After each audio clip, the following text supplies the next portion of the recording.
Hello everyone and welcome back to Let's Talk Kashrus, presented by the Kashrus Awareness Project in conjunction with Torah Anytime. Today I am privileged to be joined by Rabbi Moshe Kaufman, Rav of Adas B'nai Yisrael in Chicago and the Menahel of the Midwest Beis Hara. Thank you, Rabbi Kaufman, for joining us here on Let's Talk Kashrus. Okay, thank you for inviting me. We want to discuss today the idea of making a simcha. It's a very exciting time, very overwhelming time. A person wants to get as much help as possible. That's always the advice you're given. Don't try to do too much yourself. So you hire a party planner, or you do it yourself. You hire your own help, and inevitably there's going to be wait staff, cleanup staff, goyim that are doing a lot of work for you. And great, fantastic. They don't have to worry about Shabbos, but there are amir la'akum concerns that are a lot of times overlooked. Mm-hmm. Everyone knows you can't tell a guy to do Melocha for you. You have to hint to him exactly how to hint to him. Everyone figures out a way how to do it, good or bad, but everyone figures out a mahalach, how to hint to the guy.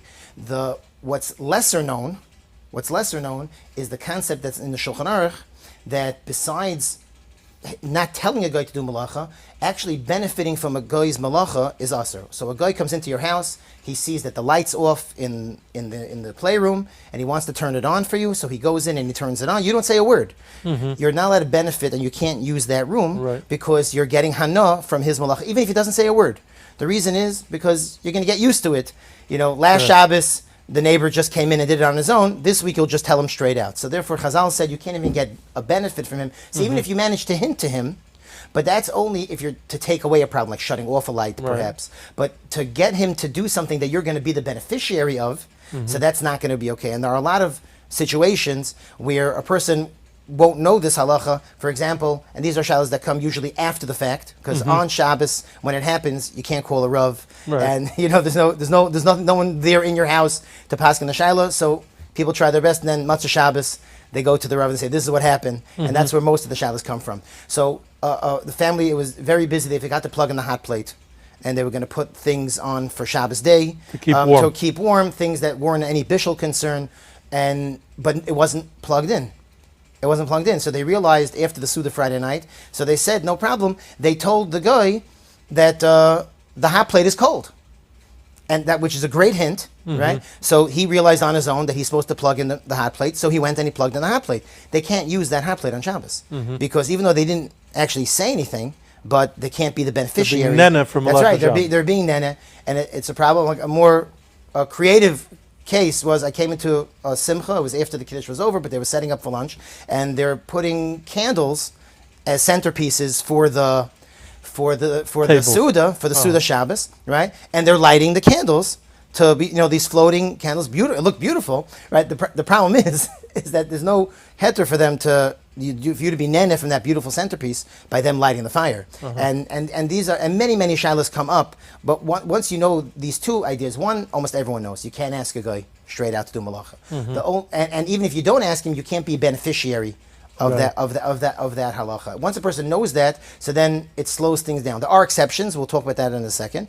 But we had two cases back to back, same exact shiloh in two different shuls. They ran out of ice. It's hot. It's a hot season right now, and they ran out of ice. So one of the attendees of the simcha went over to one of the wait staff and said, "Sir, we ran out of ice." So he gets the hint right away. He's been by enough Jewish simchas, so he gets in his car and he drives to the store and he buys 3 bags of ice and he brings it back.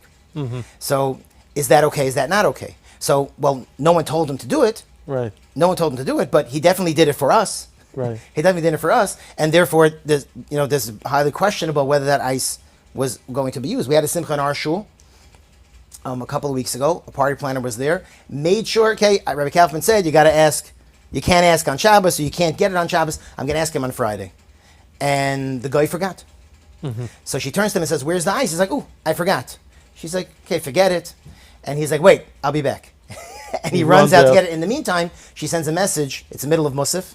To ask whether that ice is going to be usable. Can they put it out at the simcha? And it's hot outside. People are coming in, and the pressure is on. But it's a good shiloh that was asked about using that ice because you can't be a beneficiary of that ice. And this is something that people don't think of. They go, "What do you mean? I didn't say anything to the guy. He did it on his own." And this is something that really comes up quite often. There are exceptions to this. There are exceptions, and sometimes it might even be mutter to say straight out to the person that they could to the guy that they could do it. You don't even have to, hint to them. You can tell it straight out. One of them, it's kedai to know something that would be a psik reisha, meaning the act that I asked them to do is not a malacha, but they end up doing a malacha. A classic example would be to open the fridge. They forgot to shut the light off in the busyness of the simcha. They forgot to make sure that the light was shut off in the fridge, and put it into Shabbos mode, whatever they do. And so now what do? So Rav Moshe has a tshuva about it. He says you can actually ask the guy to open the door because he's not trying to turn on the light. Right. He's not thinking about the light. He's just opening the door. On a technical level, opening the door is mutter. All right, so that would be mutter. Because of psik reisha, so that's okay. Right. That's right. They had and you don't have to hint to the guy. You can ask the guy straight out. Yeah, because what you're saying is not us. There's nothing wrong with opening the fridge. The problem is opening the fridge turns on the light.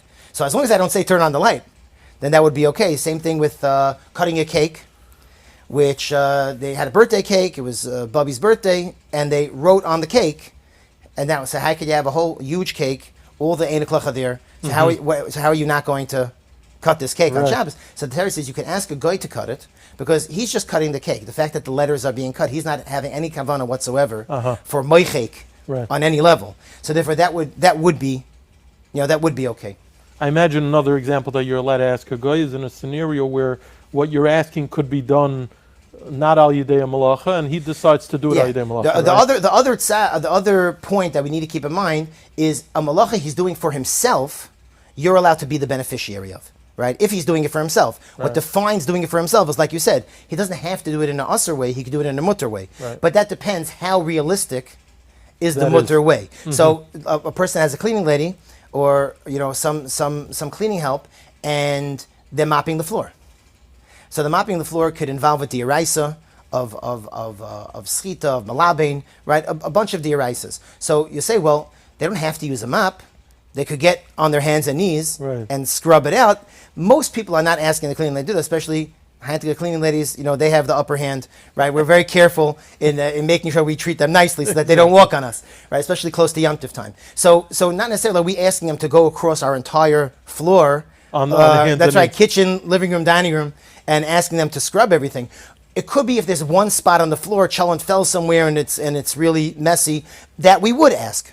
So then you could ask her, can you clean up this mess? And then if she decides to do it in a usher way, that's her prerogative. But to say that we're going to clean up the entire house with a mop because it's mutter, because she could do it in a mutter way, that's not really so practical. But if there'd be a practical way to do it, washing dishes, assuming that would be okay, you need them for Shabbos. You're not washing them to put away. So then, and if she decides to use hot water, that would be okay, because soap and so on. The barometer I always use is, what if it wasn't available? What if the hot water wasn't available? Then you would just wash the water with the dishes with cold water, as opposed to, let's say, the mop. If the mop wasn't there, so then she probably won't do it. We'll do it next time, and that's usually a good way of knowing. Using an elevator. That's a good barometer. That's right. Using an elevator. If it's one floor up, then maybe you could say he's doing it for himself. If it's 30 floors, then it's not really so viable to do, but that does come up. So I would say the ice situation, if he goes and gets ice for himself, then everyone else could benefit from it, but that's only if he's really going for himself. If he's going for you, and then after he brings it, you're like, here, have a piece of ice, that's not really called going for himself. That's really going for you, and then you're nice. We got a shaila today, we're on the way in, about taking pictures. Party planner called and said it's very common that the Balei Simcha want pictures of the decor from the Shabbos morning Kiddush that was set up on Shabbos. And you don't even have to tell the guy, you could just tell the guy it would be so nice to have this thing, to have memories of the beautiful Simcha, and they would understand right away to take a picture, right? So now if they say, so what should I do? Or should I take a picture? You can't answer yes, because that's basically telling them what to do. But you could tell them, I can't tell you what to do. But why is it permitted to ask them? Why is that permitted? It wouldn't be permitted to ask them. It would not be permitted to ask them, for sure not. But the question is, let's say they do it on their own. So can you benefit from the use of the picture? Would that be okay? So in the Archa Shabbos, in Perek Chav Gimel, he has a piece on this, and he says, no, it would not be okay, because you're benefiting from a Melocha that the guy is doing. Now, normally there's a concept of Kidei Shayasa. I can't benefit for the amount of time it takes. The guy cooks up water in an urn. He puts water in an urn to heat up. I have to wait the amount of time, Matzah Shabbos, it takes for the urn to heat up. But here, it's you can't wait till Matzah Shabbos. The Kiddush is over. You can't take this picture again. So he wants to say, and other places can say similar, is that you can never benefit from this picture because it's not something that could be recaptured after Havdalah. Right. It's very unique to Shabbos. There are people that get around it somehow, so you have to work it out. Ask your own child. But the main idea is that when a person goes into a simcha, the same way that you would plan everything out. So just make sure that the shilas are asked and the rav that they're close to is brought sort of into the conversation. This is what we want to do. This is what we like to do. A person made a simcha with goldfish centerpieces. Oh, really? Yes, meaning there were little bowls of goldfish throughout the thing because I think it was a bar mitzvah, and the bar mitzvah really loved fish. So they decided to do this theme. Now, is that okay to have the goyim going and putting out fish? Maybe yeah, maybe not. But it's certainly something you need to think about. Right. I need a process. Could you ask a guy to move muktzah? There's a Ramah that seems to say yes. What are the parameters? So these are things that people need to know. But it's always kedai to keep that in mind. Right, and I would say that just this whole discussion that you brought up here is relevant to people making simchas at home, whether they're making a simcha in a simcha hall, in a shul hall, at Kedushim is also an issue. Sure. When people do a simcha in their house, they feel more like they're in charge and they have to know everything that's going on. Once they do it in the shul, so all of a sudden it's like the shul somehow is responsible for this, and people will come over to the rav or someone involved in the shul, like what's going on, like it's the Baal Simcha, and if they make a party planner, for sure they're not involved, because that's the party planner's job is to make everything happen, and there's a lot of confusion. A person really needs to be on top of the situation to make sure that everything is done properly. I'll just share. I know a recent scenario where someone made a kiddush in a shul, and for whatever reason, when the waiters came in the morning, the warmer was unplugged from the wall. So the guy on his own plugged in the warmer because after all they're going to need hot kugel for the kiddush. So I'm just that's an example where we're just as an aside, we're here and Let's Talk Kashrus. We talk about kashrus. Of the kashrus of the food. We're talking largely about Hilchos Shabbos, but people have to be aware of having a yid present by these events to even see such a thing. Right. If this yid hadn't seen the guy doing that, you wouldn't even know that the guy did it. For sure not. And there's a lot of questions. Having him use the Erev, removing props, overnighting something. That's like an emergency for the simcha. That's unfortunately a common shaila. Wow.